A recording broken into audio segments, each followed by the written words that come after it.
Ésaïe 9, 5, vous pouvez vérifier dans toutes sortes et formes de versions. Moi, je vais prendre la version Bible en français courant, il le dit ici. Car un enfant nous est né, un fils nous est donné, Dieu lui a confié l'autorité, il y a point ici.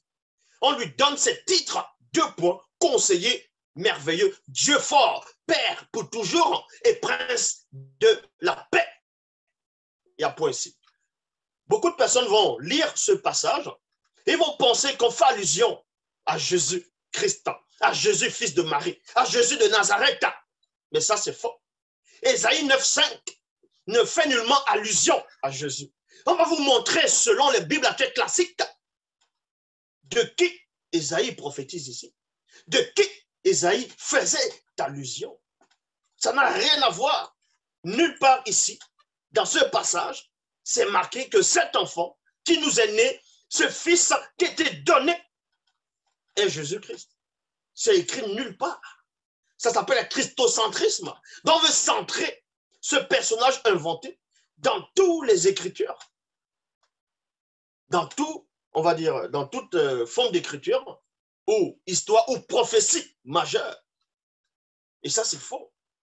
Donc, Ésaïe 9,5, comme je dis, un enfant nous est né, un fils nous est donné, et la domination reposera sur son épaule.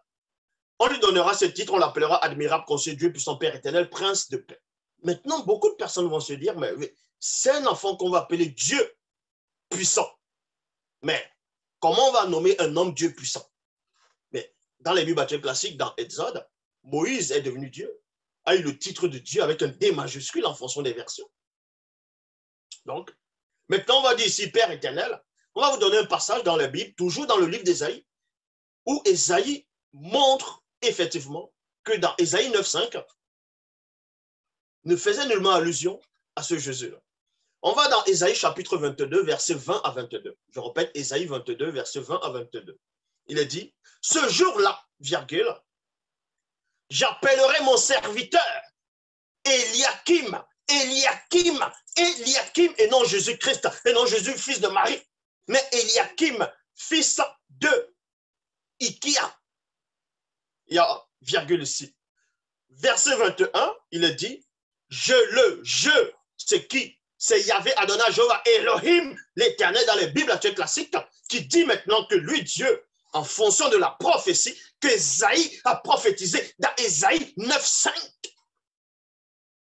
Ésaïe, dans Ésaïe 22, il détaille maintenant en profondeur le personnage dont il a fait allusion dans Ésaïe 9,5. Il est dit ici, Ésaïe 22, verset 20 à 22.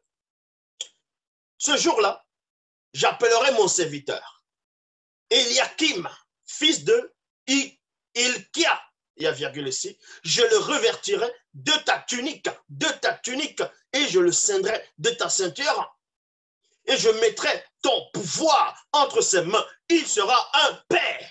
C'est ce Père éternel-là dont fait allusion ici. Il sera un père pour les habitants de Jérusalem et pour la maison de Juda. Verset 22. Je mettrai sur son épaule. C'est exactement ce que Ésaïe avait déjà prophétisé. Dans Ésaïe chapitre 9 au verset 5, où il est dit ici qu'on va lui confier l'autorité. Dans d'autres versions, comme les 8 secondes, ainsi de suite, je mettrai sur son épaule, c'est-à-dire l'autorité.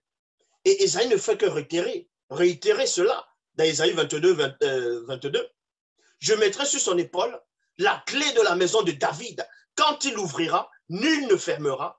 Quand il fermera, nul c'est-à-dire ne l'ouvrira. On fait allusion à qui ici? On ne fait pas allusion à Jésus. On ne fait pas allusion à Jésus ici. Ésaïe faisait allusion à Eliakim. Donc, vous allez voir, il y a des Mongols, des soi-disant pasteurs, qui vont venir dire que Ésaïe 9,5 faisait allusion à Jésus. Et dans le livre de l'Apocalypse, chapitre 3, verset 7, on vous dit,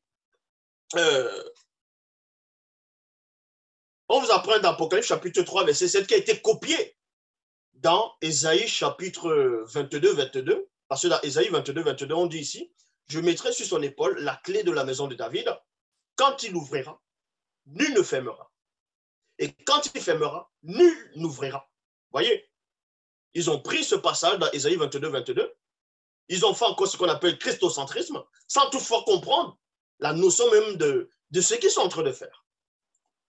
Dans Apocalypse chapitre 3, verset 7, c'est une copie d'Ésaïe 22, 22, qui dit ici, écrit à l'ange de l'église de Philadelphie, voici ce que dit le saint, le véritable, celui qui a la clé de David, celui qui ouvre et personne ne fermera, celui qui ferme et personne n'ouvrira. Donc, ils vont prendre ça, ils vont dire, c'est de Jésus dont fait allusion. Si on va entrer même dans le sens profond de ces écritures-là, qui ont été trafiquées, Apocalypse chapitre 3, verset 7, fait allusion à Élohim et non à un personnage qui s'appelle Jésus, Jésus de Nazareth, Jésus fils de Marie, Yeshua, Amashia, peu importe le nom que vous allez lui donner. Parce que Ésaïe chapitre 9 au verset 5 fait allusion à un fils qu'on va donner, à un enfant qui va naître.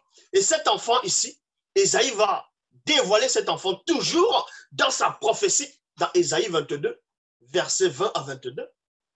Et dans le verset 22 d'Ésaïe 22, dévoile même encore dans Apocalypse chapitre 3, verset 7, toujours dans les Bibles classiques, comme je dis, écrit à l'ange de l'église de Philadelphie, voici ce que dit le saint, virgule, le véritable, celui qui a la clé de David, qui a la clé de David, à qui on a remis la clé de David. Ce n'est pas à Jésus, c'est à Élohim, et plutôt à Eliakim. C'est Eliakim qui a reçu la clé de David. C'est écrit dans Ésaïe 22, 22. Je mettrai sur son épaule la clé de la maison de David. Donc, on va lui confier la clé de David. Et cette clé de David, on retrouve cela dans Apocalypse 3, 7. Celui qui a la clé de David, celui qui ouvre et personne ne fermera. Celui qui ferme et personne n'ouvrira. C'est à Élohim qu'on fait allusion, à Eliakim. Et non à Jésus.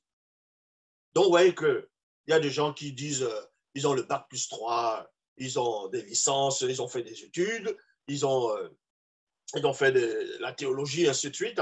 Ils vont venir dire qu'ils ont reçu des révélations, que Dieu les aurait parlé. Dieu m'a dit, le Saint-Esprit m'a mis à cœur. Ils vont venir faire des débats dans des plateaux, ainsi de suite, pour montrer qu'ils ont la révélation et pourtant ils sont vides. Ils ont la bouillie, on dit comme s'ils avaient la bouillie dans la tête. Ce sont des personnes, des mongols, des tétards, des pauvres arrivistes qui n'ont aucune substance spirituelle.